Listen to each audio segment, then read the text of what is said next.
Hello, everybody, and welcome to the first ever The Sports Nerds podcast.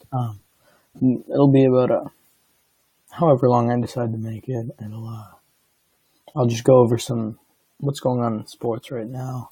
So, biggest news out of sports right now: the Stanley Cup final. The Bruins beat the Blues last night, 4-2. If you didn't already know that, I don't know why you're listening to this podcast, but the Bruins take a 1-0 series lead. Things are looking really good for Boston. I'm a Boston fan if you've seen my channel icon.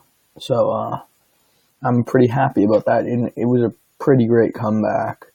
Krug had a nasty hit on that defender. That was pretty great, but it was a very entertaining game. I think it's going to be a great series. It might go. My prediction: Bruins in 7. They're a very good team. I think they're gonna get some home wins, get some road wins. We'll get some road wins, and it'll eventually go all 7 games. I think we have the clear advantage in this series because if it does go to a game 7, we have the home ice advantage. But they also do have the most road wins in the Stanley Cup. So it's going to be a great series. I can't wait to see how it pans out. Game 2 is tomorrow. That's Wednesday, if you're watching this on another day. And so the Blues had some really great play in their last series. They beat the Sharks in 6 games. They had some shutouts, a lot of close games, a lot of high-scoring games. They're a really good hockey team. They have their new goalie is he's been playing very good. Jordan Binnington, that's his name. He came into this league early this season and he's been playing so well ever since, and I think he had a shutout in Game 5 of their last series, and that's just so big for this 4th string goalie. Their whole team, it's new versus old here. The Bruins are a much older team. They have Stanley Cup experience. Their goalie has won a Stanley Cup. He lost one, but any experience is good experience. And on the other hand, you have the Blues, who their goalie, like I said earlier, just came off the bench. They are a very young team, and they're looking for their first win ever.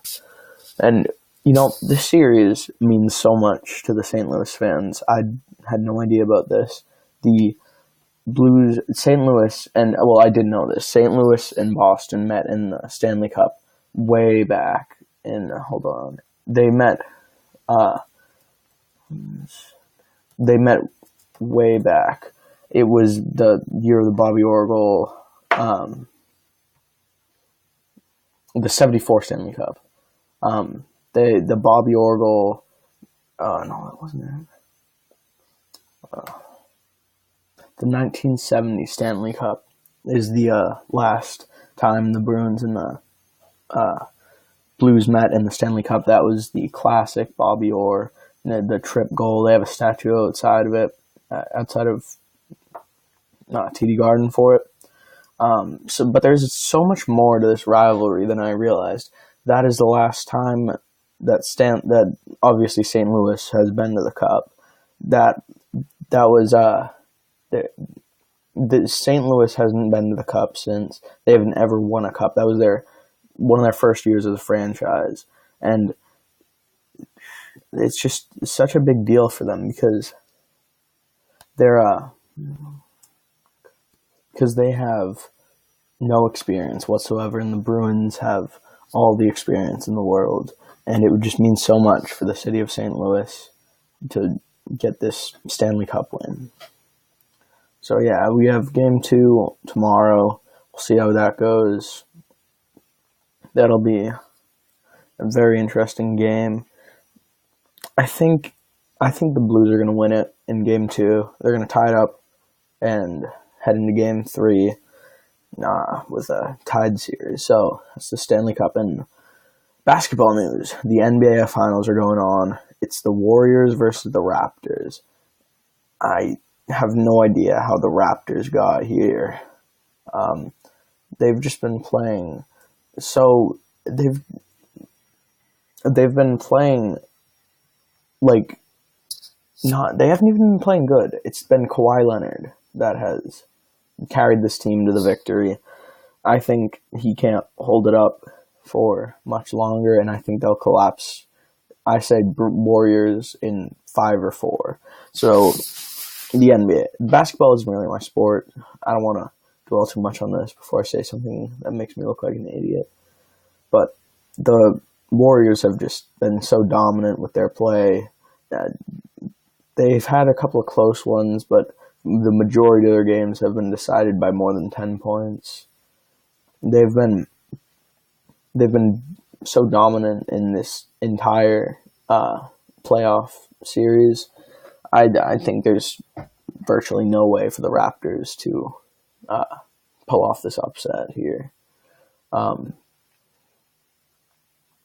So on to the next sport, that's baseball. Right now, the Royals and the White Sox are all tied up at 1 in the bottom of the 7th. I'm going to go to the Boston end of this because I'm a Boston fan. The Red Sox are not looking too good this year. They're 3rd in the AL East the last time I checked.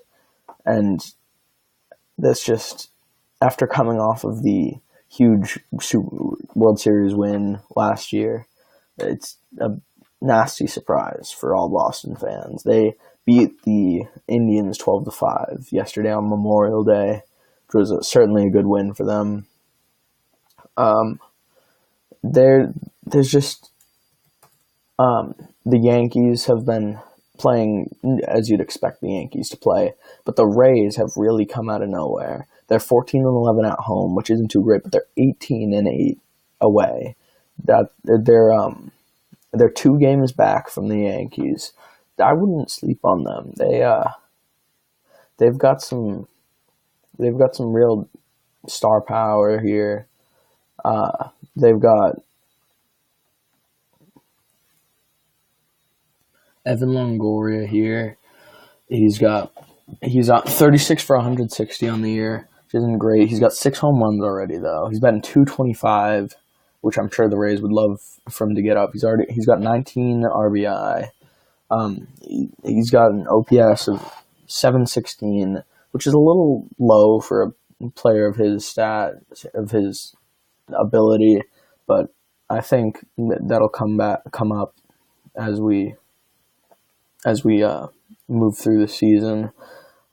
Carl Crawford he's leading the team in career stats. He was great when he played for him. But pitching, they have Ryan Stanek.